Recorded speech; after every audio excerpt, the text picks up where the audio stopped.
Hello everyone. So welcome to the video. Today we are going to study about class 9 chapter 1st, that is rational and irrational numbers. Okay?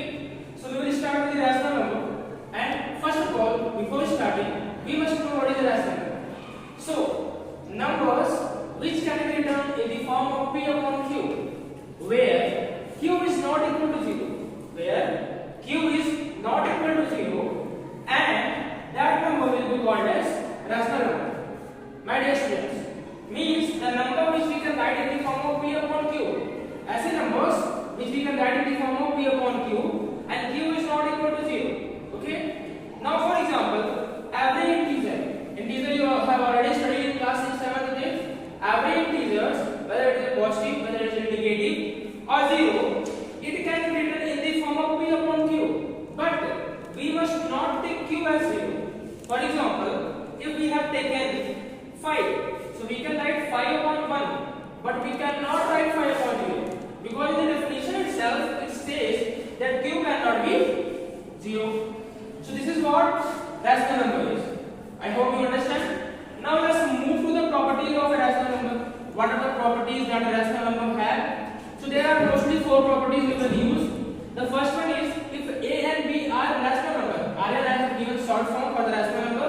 So if A and B are the rational numbers, agar A and B any rational number we have, then A plus B, if you add that as rational number, it will also become a rational number. If you add any rational number, it will also become a rational number. But the condition must be that what you take A, it also must be a rational number, and what you take B, it must also be a rational number. For the second property, A and B are rational number. If any number you take, A and B are rational number, then you do A minus B, then it will also become a rational number. This is the property number second. Now the property number third is what? If A and B are rational number, if A and B are any rational numbers, then you A into B, it will also become a rational number. Okay? Now coming to the point number 4, if A and B are rational numbers, if A and B are rational numbers, then A by B, when divided by B, is also a rational number. But the condition is there. What is the condition?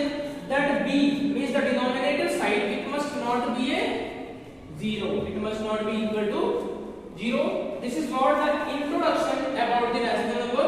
Okay? Then we will carry on with the irrational. Okay? Let's now move to the irrational numbers. Okay? So in the irrational number, what we have to see? A number that cannot be expressed in the form of P by Q. Means the number which cannot be written in the form of P upon Q, and P and Q are both integers, and Q is not equal to 0, then P and Q will have no common factor except 1. That number will be called as an irrational number. Overall, if we count it as a summary, we can see that the irrational numbers are the numbers which cannot be written in the form of P upon Q, and they do not have any common factor except 1. That type of numbers will be called as irrational numbers. Now when we move on to examples, we see that root 2, root 3 and 1 upon root 5 etc. they are the examples of irrational number. Okay? I hope that this is confirmed and this is very understandable to you all. Now we move to the theorem first and theorem second. Now let's move to the theorem part. There are 2 theorems given, the theorem first and the theorem number second. So when we talk about the theorem number first, let's see what does it say to us. The theorem first says if A is any natural number and P is a prime number. Natural number, you know, it starts from 1 and goes on. Prime number is what which is having only one factor, okay, except 1. That divides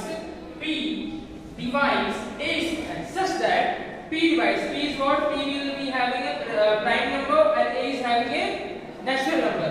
So that natural number will become the square and P divides that number. Then we can say that P divides A. This is theorem number first. What does the theorem number first say is that if A is any natural number and P we are having any prime number such that P divides A square, then P will divide A also. That is clear. Now coming to the theorem number second, what does the theorem number second says to us? if A and B are any natural numbers and P is a prime number such that P divides AB. Now what we have? We are having two numbers A and B. In the first theorem we are having only one. Now here we are having two numbers. We are having A also, we are having B also.